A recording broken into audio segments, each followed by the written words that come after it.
Seri 10 Pedang Kayu Harum, Si Kumbang Merah, Cerita, Ho Ping Hu, Audiobook, Novel Silat, Bab 34. Mayang hampir tidak dapat percaya akan pandangan matanya sendiri. Sudah jelas bahwa Hai Hai agaknya berada di bawah pengaruh sihir dan bersikap laksana seekor monyet, akan tetapi mengapa 5 orang pendeta yang menyihir Hai Hai itu seperti terkena sihir pula? Bahkan lebih parah dari Hai Hai. Kalau Hai Hai hanya bersikap seperti monyet, menggaruk-garuk dan menari-nari tetapi masih bisa bercakap-cakap, 5 orang pendeta lama itu benar-benar bersikap dan bersuara seperti anjing. Akan tetapi ketika kembali Mayang menoleh kepada Subonya, dia melihat Subonya kini tidak terheran-heran lagi. Bahkan Subonya tersenyum-senyum. Sekarang dia melihat Hai Hai meloncat turun dari punggung para pendeta lama itu, masih berjingkrak-jingkrak dan menggaruk-garuk dada dan punggung seperti monyet, sambil tertawa-tawa. Hahaha, bagus, bagus. Anjing-anjing gundul, kalian sekarang boleh saling serang. 5 ekor anjing berebut tulang dan aku monyetnya yang memberi tulang. Dengan gerakan mirip monyet Hai Hai lalu mengambil sepotong kayu dan melemparkan kayu ke arah 5 orang pendeta yang masih merangkak-rangkak dan berloncat-loncatan itu dan terjadilah suatu penglihatan yang membuat Mayang kini tertawa terkekeh-kekeh. Bagaikan 5 ekor anjing tulen ke 5 orang pendeta itu sekarang menyerbu dan saling memperebutkan tulang, yang bukan lain hanya sepotong kayu itu. Mereka saling terkam dan saling gigit di antara gonggongan yang riuh rendah. Ada yang telinganya kena gigit sampai robek, atau hidungnya kena gigit sampai berdarah dan melihat semua ini, Mayang tertawa terpingkal-pingkal sampai harus memegangi perutnya yang terguncang-guncang dan menjadi keras. Tiba-tiba terdengar suara Hai Hai. Sudah, cukup. Kalian ini 5 orang pendeta lama, kenapa bermain-main seperti anak-anak kecil? Tiba-tiba 5 orang pendeta itu berloncatan berdiri dan saling pandang. Wajah mereka seketika menjadi pucat, lalu menjadi merah sekali. Mereka menyusut darah dari muka dan kini mereka memandang kepada Hai Hai dengan mata melotot penuh kemarahan. Serat, sing! Nampaklah sinar berkilauan dan 5 orang pendeta lama itu sudah mencabut golok dari sarung golok yang menempel di punggung mereka. Mereka segera mengepung Hai Hai dengan golok di tangan. Sikap mereka nampak beringas serta penuh ancaman sehingga Mayang memandang dengan muka berubah agak pucat. Hei, kalian ini berpakaian pendeta, kenapa memegang golok? Apakah pekerjaan kalian menjagal babi? Hai Hai agaknya tidak sadar akan bahaya maut yang mengancam maka masih sempat berkelakar. Kami memang jagal, sekali ini hendak menjagal kamu, monyet busuk. Bentak seorang di antara mereka yang hidungnya pecah berdarah karena digigit kawannya sendiri. Tadi kalian memperebutkan tulang, tapi sekarang tulangnya ditinggal begitu saja, kata Hai Hai, lantas dia pun mengambil sepotong kayu tadi yang besarnya selengan dan panjangnya 3 kaki. Orang muda sombong, bersiaplah engkau untuk mampus, bentak 5 orang pendeta itu yang sudah mengepungnya. Hai Hai, mundurlah, mereka itu lihai dan engkau tidak pandai silat. Tiba-tiba Mayang berteriak karena gadis ini merasa khawatir sekali. Hai Hai menoleh kepadanya dan tersenyum. Biarlah, Mayang, justru karena mereka itu lihai, maka hendak kuhadapi dengan gerakan yang bukan silat. Aku menjadi monyet, aku akan bergerak seperti monyet. Jangan, Hai Hai, engkau akan celaka. Mayang sudah siap untuk meloncat ke depan, untuk menggantikan Hai Hai, atau setidaknya untuk melindunginya. Akan tetapi Subonya menegurnya. Mayang, jangan mencampuri. Mayang terkejut dan cepat dia menghampiri Subonya, lalu menjatuhkan diri duduk di atas tanah dekat Subonya yang juga sudah duduk di atas sebuah bangku yang tadi disediakan oleh seorang pelayan wanita. Ibu gadis itu juga duduk di atas bangku di sebelah kiri Kim Mo Siankou. Subo, bagaimana ini? Jangan biarkan Hai Hai tewas, Subo. Dia akan mati konyol. Hush, Mayang. Kau pergunakanlah matamu baik-baik. Sejak bertemu tadi aku sudah melihat bahwa pemuda itu sama sekali bukan orang lemah. Kau lihat saja, gadis itu terkejut dan merasa heran. Hai Hai bukan orang lemah? Dengan bingung dia memandang dan melihat betapa kini 5 orang pendeta lama itu sudah mulai menyerang dengan golok mereka. Gulungan sinar golok menyambar-nyambar ganas dan hampir saja Mayang memejamkan mata karena merasa ngeri membayangkan tubuh pemuda itu akan tersayat-sayat.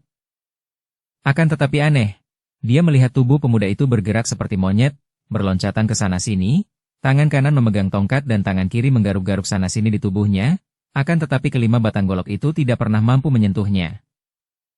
Mula-mula Mayang terbelalak, terheran-heran, akan tetapi segera dia tersenyum dan akhirnya dia berteriak-teriak saking gembiranya. Tentu saja Hai Hai bukan lawan seimbang bagi kelima orang pendeta lama itu.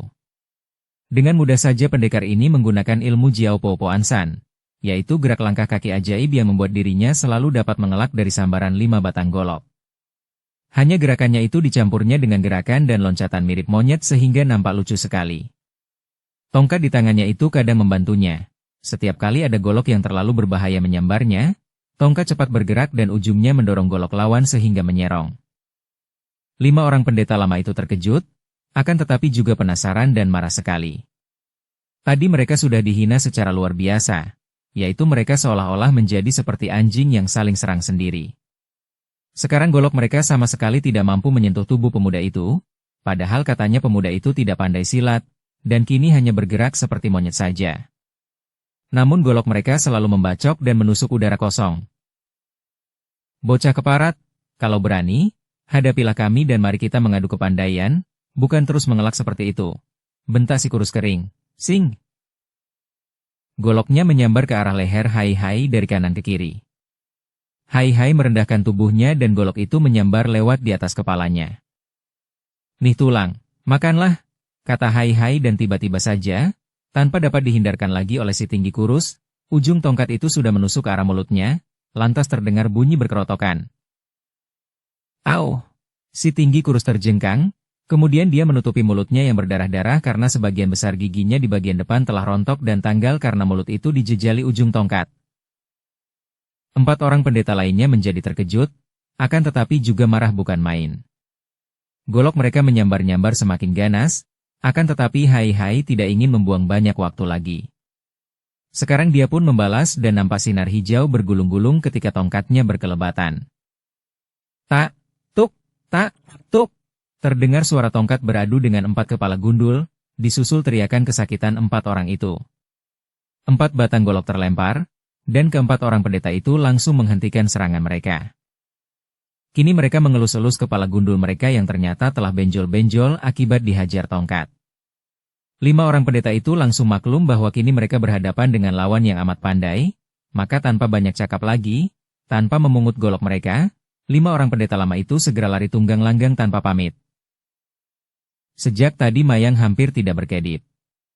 Dia meloncat berdiri dan menghampiri Hai Hai, kini pandang dari sepasang mata yang jeli indah itu berubah.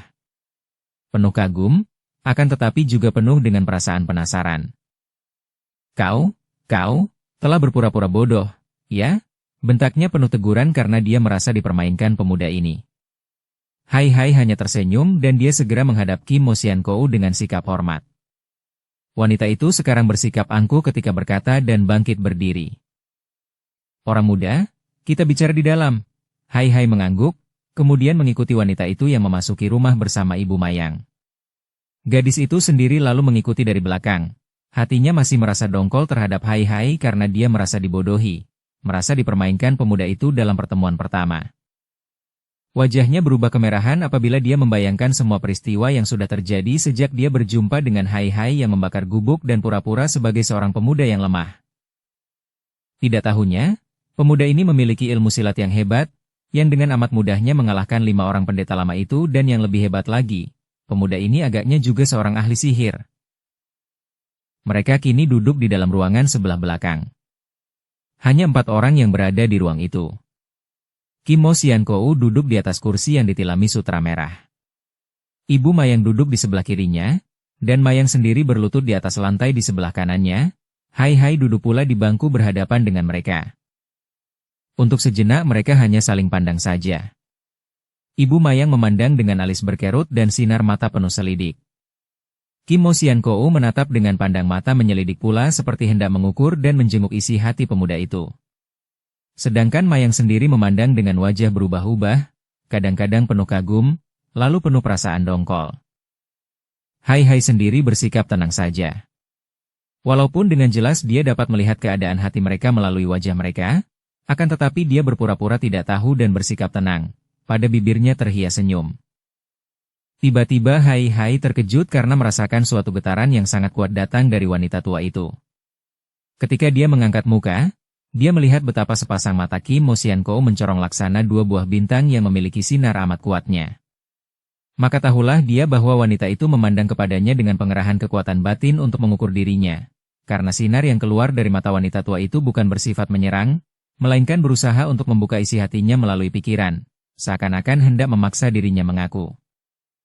Dia pun cepat mengerahkan tenaga batinnya dan menyambut sinar mata itu dengan sinar matanya sendiri sehingga terjadilah bentrokan antara dua kekuatan batin yang amat kuat.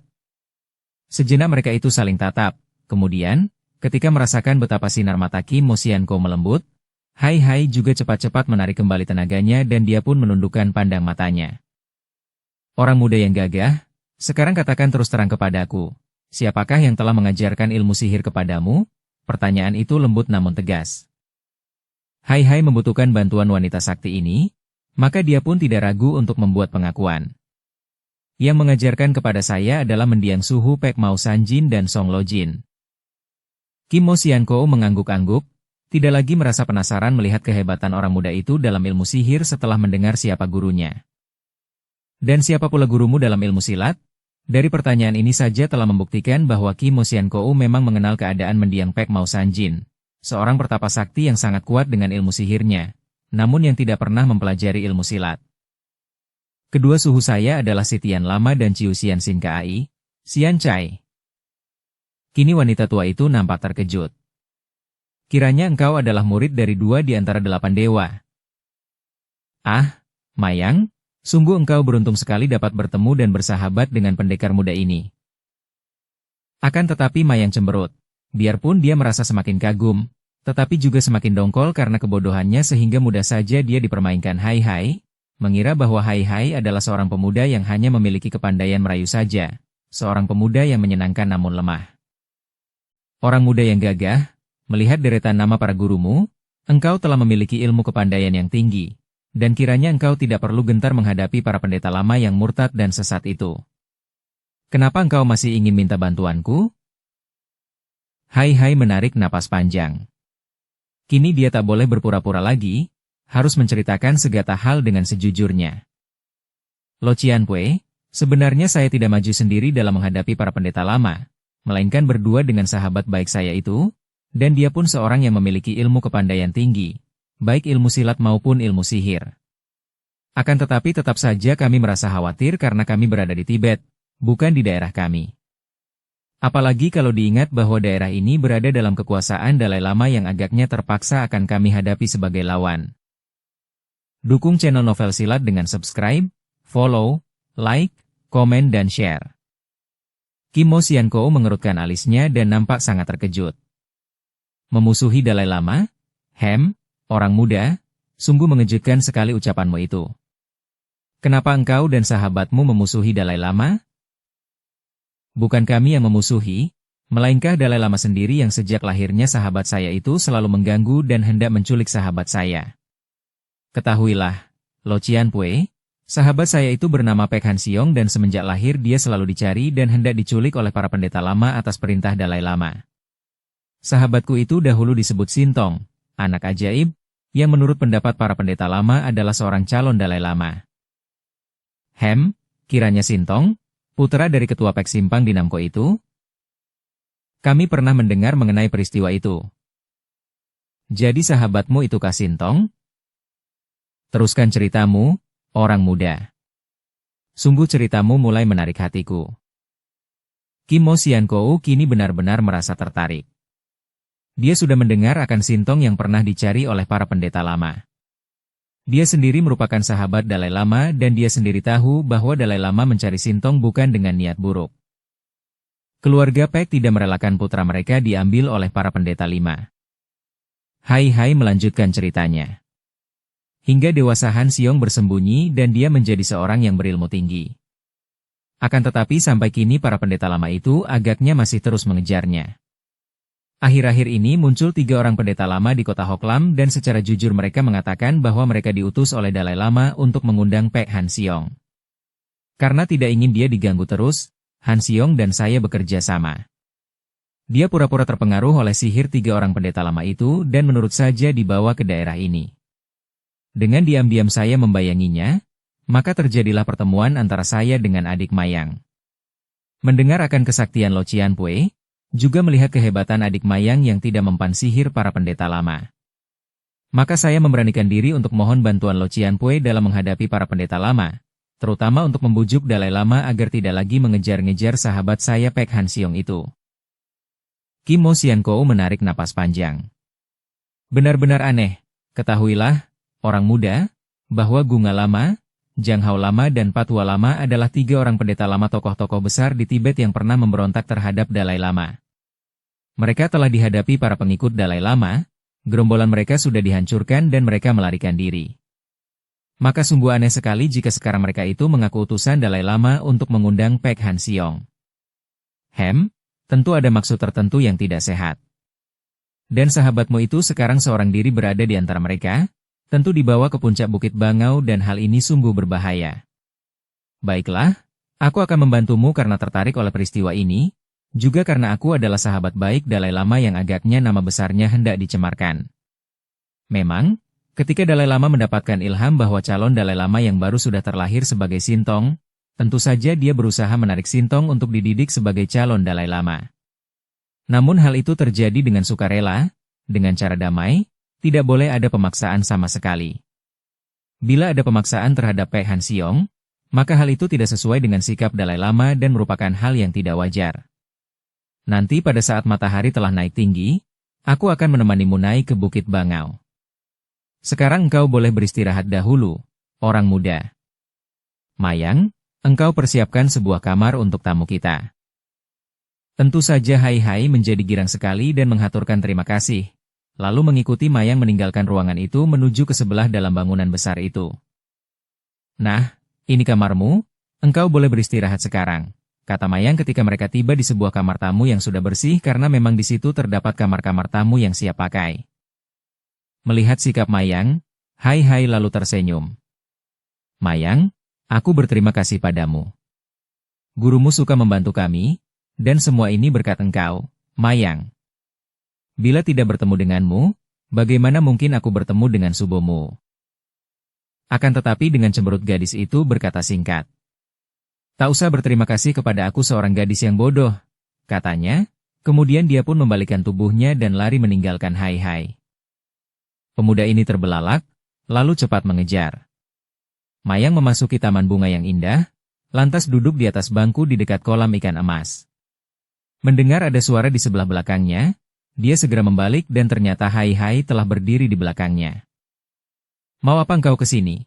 Engkau disuruh beristirahat, bukan? Kata Mayang, suaranya mengandung keheranan, namun juga masih ketus dan terutama sekali pandang matanya tidak menyamankan rasa hati Hai Hai. Wah, bagaimana aku bisa beristirahat kalau engkau seperti ini, Mayang? Suaramu yang ketus akan terus meledak-ledak di dalam telingaku, wajahmu yang cemberut akan terus menghantuiku, dan pandang matamu seperti hendak mencekik leherku. Ambau, Dewi yang jelita, apakah gerangan dosa hambamu ini maka Paduka marah-marah kepada hamba? Akan tetapi sekali ini Mayang tidak tertawa melihat ulah Hai Hai, bahkan kerut di kening gadis itu semakin mendalam dan mulutnya yang cemberut menjadi semakin meruncing. Dengan gerakan marah dia membuat 2 kuncir tebal yang tadinya bergantung di depan dada melayang dan berpindah ke punggungnya. Mata yang sipit itu basah, hidung yang agak besar itu cupingnya bergerak lembut, mulut yang kecil kemerahan itu membentuk bundaran runcing, kedua pipi yang putih mulus dan biasanya kemerahan itu kini menjadi merah padam. Akan tetapi bagi Hai Hai kelihatan semakin cantik manis saja. Tidak perlu menjual rayuan. Aku juga tahu bahwa aku adalah seorang gadis bodoh dan tolol, tidak sehebat engkau ini pendekar jagoan yang serba bisa. Astaga, ini namanya marah benar-benar. Mayang sayang, siapa yang mengatakan bahwa engkau gadis bodoh dan tolol? Biar ku gampar mulut orang yang berani memakimu seperti itu. Gadis itu tadinya memutar tubuh membelakangi Hai Hai yang hanya dapat mengagumi pinggulnya yang bulat besar membusung. Tiba-tiba dia membalik dan sepasang kuncirnya turut pula melayang ke depan. Secepat gerakan pecutnya, suaranya pun meledak dalam serangan yang mendadak dan mengejutkan. Engkau yang menghina dan memaki aku. Hai Hai memandang bengong. Aku? Ya ampun Dewiku. Aku menghina dan memakimu, akan kupukuli kepala ini kalau berani. Engkau sudah menolongku. Engkau telah bersikap ramah dan baik, engkau begini manis dan jelita, dan engkau sahabat baikku. Bagaimana mungkin aku menghina dan memakimu? Engkau masih berani menyangkal? Bukankah ketika bertemu dengan aku, engkau sudah berlagak bodoh? Engkau berlagak seakan-akan seorang pemuda yang lemah? Bukankah itu berarti bahwa engkau sudah mempermainkan aku? Bahwa engkau sudah menganggap aku bodoh dan karenanya menghinaku? Hayo katakan bahwa engkau tidak menganggapku bodoh. Engkau telah mempermainkan aku, membikin aku merasa bodoh dan malu bukan main. Ih, ingin aku menghajarmu. Barulah Hai mengerti dan diam-diam dia pun menyesal. Dia tidak pernah bermaksud mempermainkan gadis ini, sama sekali tidak. Bila dia berpura-pura, hal itu adalah karena dia memang sengaja ingin menyembunyikan kepandaiannya, tidak ingin diketahui bahwa dia memiliki ilmu kepandaian. Hal ini penting baginya karena bukankah dia sedang membayangi para pendeta itu? Dan bukankah dia sedang bertugas untuk menyelidiki rahasia para pendeta lama?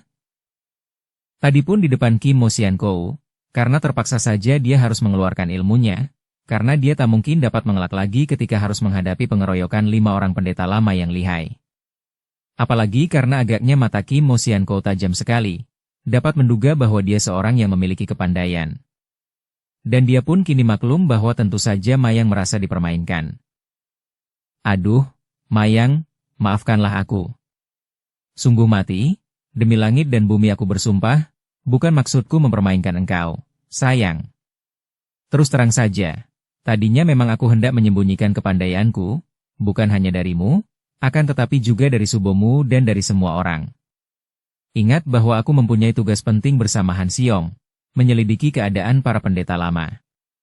Kalau aku memperlihatkan kepandaian, tentu akan menghadapi banyak kesukaran. Sungguh mati, Mayang, aku tidak bermaksud menghinamu. Kalau engkau merasa begitu, maukah engkau mengampuni aku, sayang? Lihat, aku jujur, aku mau minta ampun. Bila perlu aku akan berlutut di depan kakimu untuk minta ampun.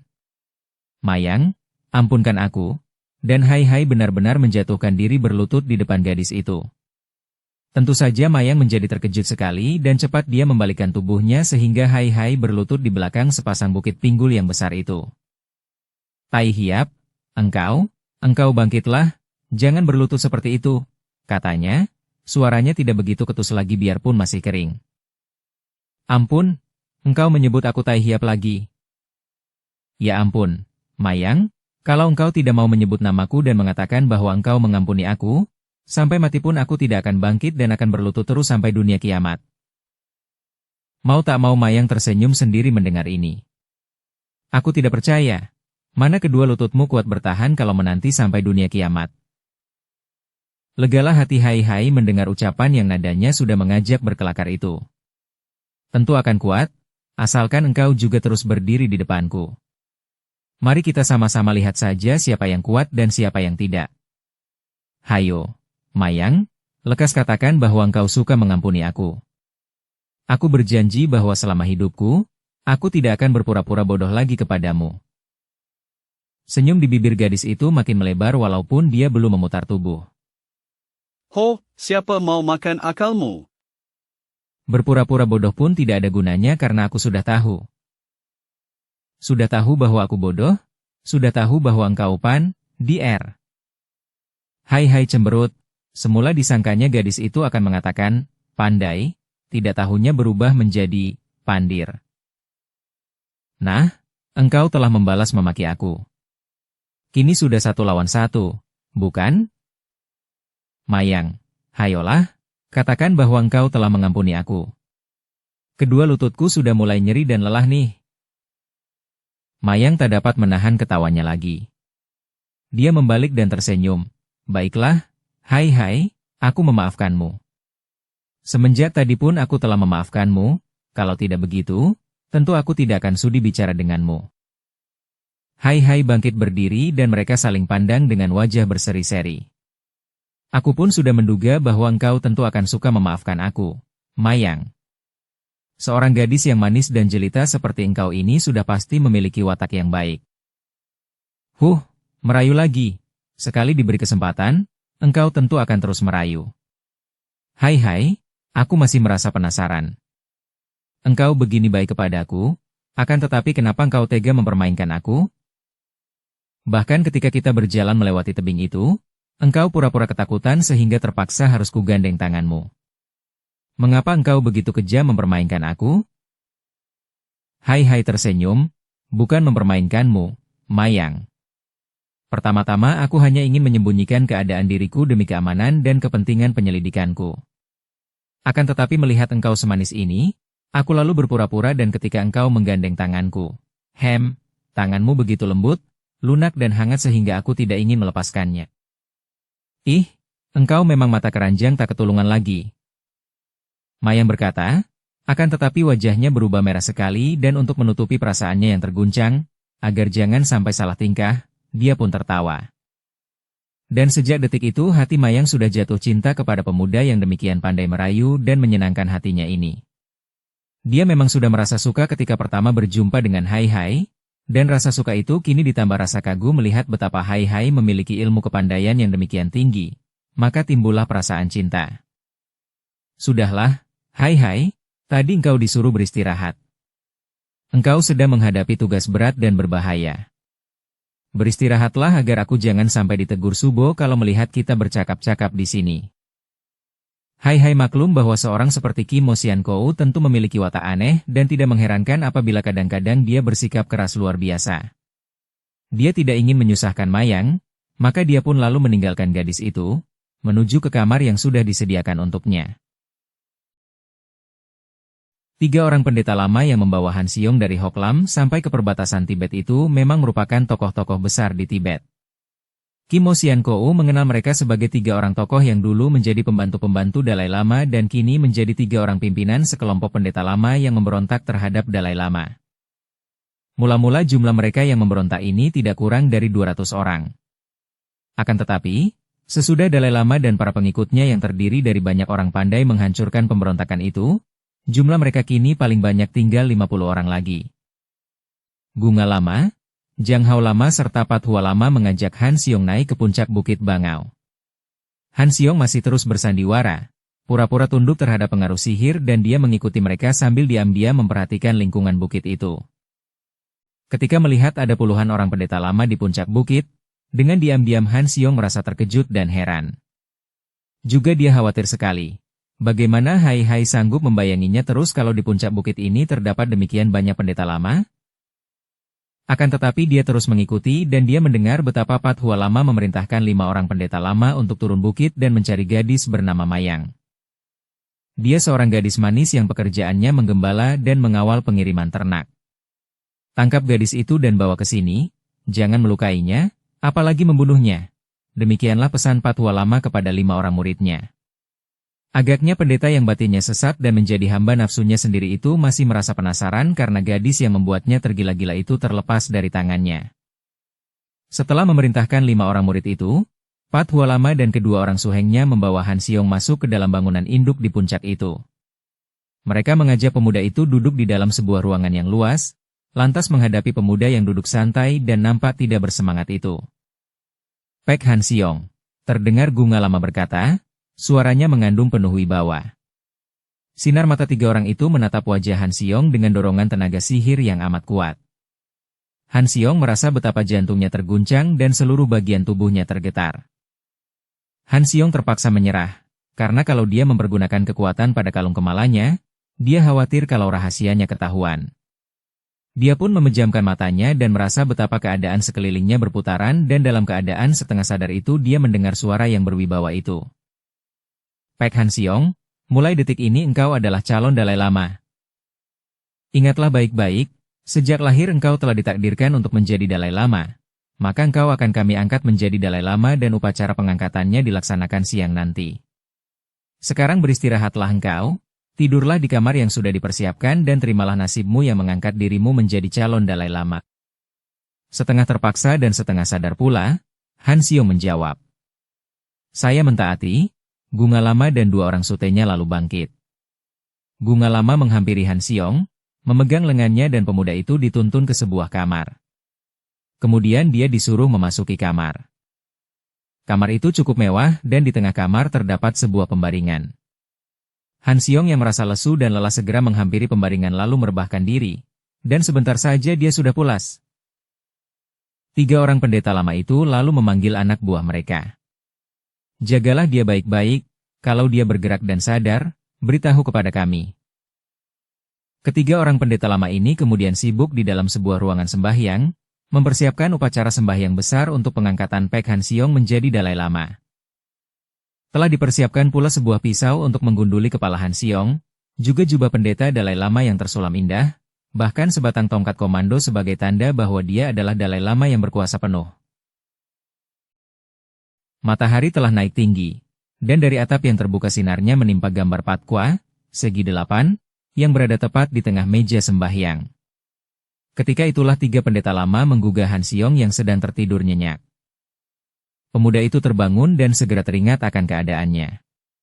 Ia cepat-cepat membiarkan dirinya seolah-olah hanyut lagi dalam gelombang kekuatan sihir, akan tetapi secara diam-diam dia menggunakan tangan kiri untuk menekan kalung kemala ke dadanya sehingga dia tidak begitu tenggelam ke dalam gelombang pengaruh sihir 3 orang kakek itu. Pada saat dia dituntun dan kemudian disuruh duduk bersila di atas kasur bundar di depan meja sembahyang, dia melihat semua perlengkapan upacara sembahyang itu. Bersambung ke bab 35. Dukung kami dengan subscribe, follow, like, komen dan share. Terima kasih.